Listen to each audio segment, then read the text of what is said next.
امریکہ کو 20 سالہ جنگ میں طالبان نے شکست دی یا پھر پاکستانی خفیہ ایجنسی ISI نے؟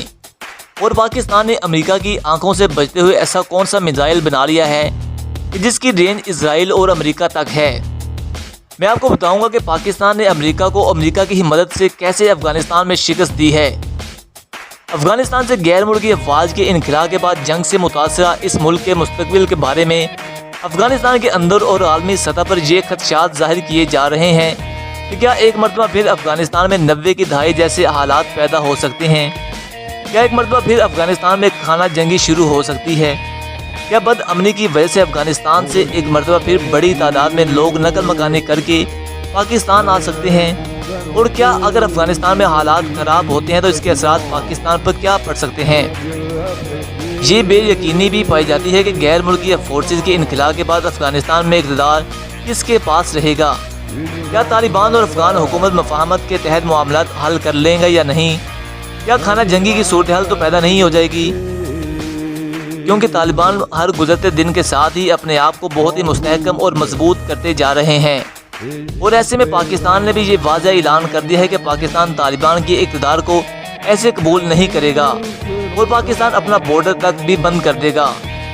امریکہ کے صدر جو بائیڈن کے افغانستان سے امریکی فوج کے 11 ستمبر کے انخلاء کے اعلان کے بعد انخلاء کا آغاز اس سال 1 مئی سے ہو چکا ہے۔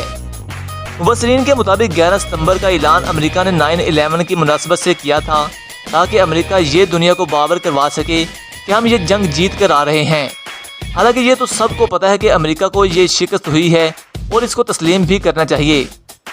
اکثر مبصرین کا کہنا ہے کہ غیر ملکی افواج کے انخلاء کے بعد افغانستان میں حالات کشیدہ ہو سکتے ہیں۔ گزشتہ 6 ماہ سے طالبان اور افغان حکومت کے درمیان مذاکرات میں کوئی قابل ذکر پیش رفت نہیں ہو سکی۔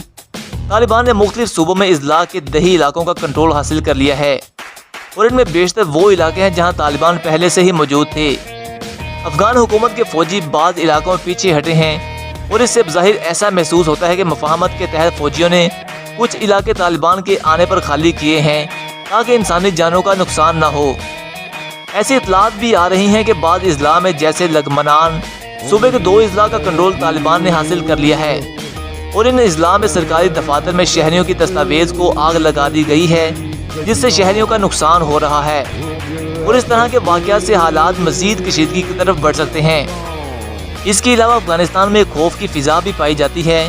انخلاء سے پہلے افغانستان میں کسی حد تک سیاسی سطح پر استحکام پیدا ہو گیا تھا، لیکن اب مبصرین کے مطابق ایسا لگتا ہے کہ سب کچھ پھر سے 90 کی دہائی جانب جاتا ہوا نظر آ رہا ہے، جب افغانستان میں مختلف دھڑوں کے درمیان جھڑپیں شروع ہو گئی تھیں۔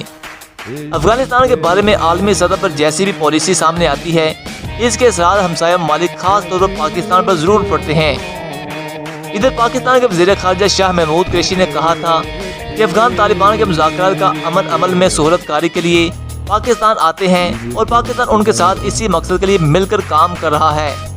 اسی طرح اگر اس تناظر میں دیکھا جائے تو جب امریکہ اور افغان طالبان کے مذاکرات جاری تھے تو اس کے بعد پاکستان کی سطح پر کالا دھن تنظیم تحریک طالبان پاکستان کے مختلف دھڑوں کے درمیان بھی مذاکرات کا سلسلہ شروع کر دیا گیا تھا۔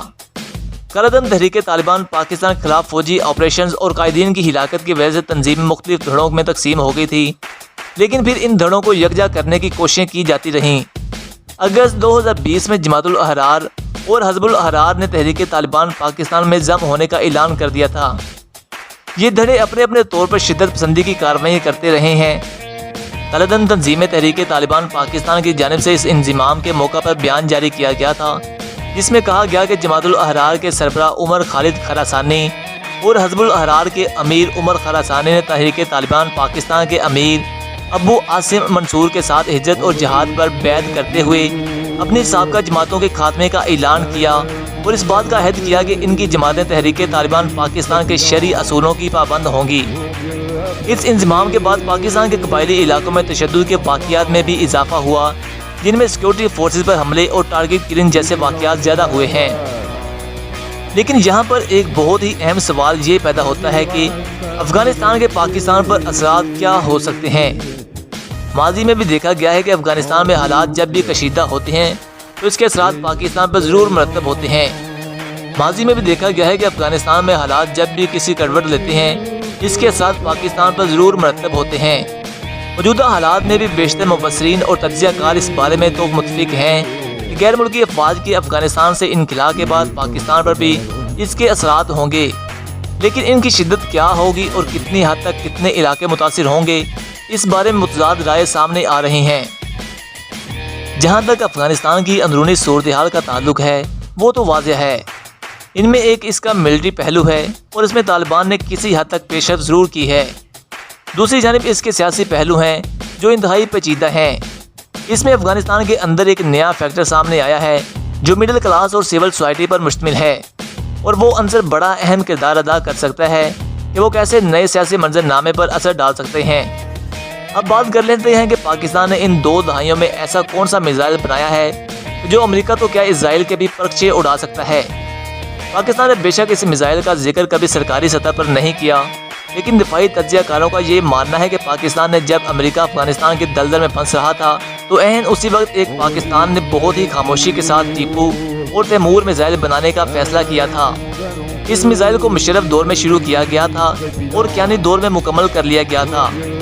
پاکستان نے اس کا کبھی اعتراف اس لیے نہیں کیا کہ پاکستان پر کوئی معاشی پابندیاں ہی نہ لگ جائیں، لیکن بیشتر دفاعی حلقوں کا یہ ماننا ہے کہ پاکستان نے یہ دونوں بیلسٹک میزائل بنا لیے ہیں اور اسے پاکستان نے آخری مارکے کے لیے رکھا ہوا ہے۔ جیسے پاکستان کو امریکہ نے سوویت افغان جنگ میں اندھا کر کے رکھا اور اپنی مرضی کا کام لیتا رہا، ویسے ہی پاکستان کی ایجنسی ISI نے بھی امریکہ کو افغانستان میں اندھا کر کے رکھا اور 20 سال بعد ایک عبرتناک شکست دی۔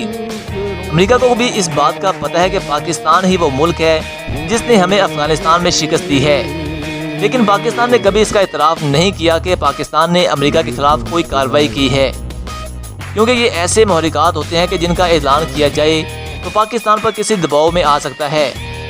پہلے ہی امریکہ اور یورپی ممالک پاکستان پر دباؤ ڈال رہے ہیں اور وہ کسی موقع کی تلاش میں ہے کہ پاکستان کو گھیرا جائے، اس لیے پاکستان ان عناصر کو ایسا موقع ہی نہیں دیتا کہ پاکستان کے خلاف کوئی ایسی کارروائی کر سکیں۔ پاکستان کے وزیر اعظم عمران خان اور طالبان کے تعلقات بہت ہی اچھے اور قریبی ہیں۔ طالبان عمران خان کی ویسے ہی عزت کرتے ہیں جیسا کہ وہ مولانا سمیع الحق کی عزت کرتے تھے، لیکن یہاں پر یہ بھی سوال پیدا ہوتا ہے کہ اگر طالبان نے افغانستان میں اپنی حکومت بنا لی تو کیا ان کا رویہ پاکستان کے ساتھ ایسا ہی رہے گا جیسا اب ہے، یا وہ چینج ہو جائے گا؟ اس کے بارے میں ہمیں انتظار ہی کرنا ہوگا کہ طالبان اگر حکومت بناتے ہیں تو ان کا پاکستان کے ساتھ بیہیویئر کیسا ہوگا۔ جی تو پیارے دوستو، آپ لوگوں کا اس بارے میں کیا کہنا ہے اور اس ویڈیو کے بارے میں آپ کی کیا رائے ہے؟ اپنی قیمتی رائے کا اظہار ہمیں کمنٹس باکس میں ضرور کریں۔ اگر آپ لوگوں نے اس ویڈیو سے کچھ نیا سنا، سیکھا اور جانا ہے، اس ویڈیو کو اپنے دوستوں کے ساتھ فیس بک اور واٹس ایپ سمیت دیگر سوشل میڈیا ویب سائٹ پر زیادہ سے زیادہ شیئر بھی کر دیں۔ جلد ہی ملوں گا میں آپ سے ایک نئی اور انٹرسٹنگ ویڈیو کے ساتھ، تب تک کے لیے مجھے دیں اجازت۔ اللہ حافظ۔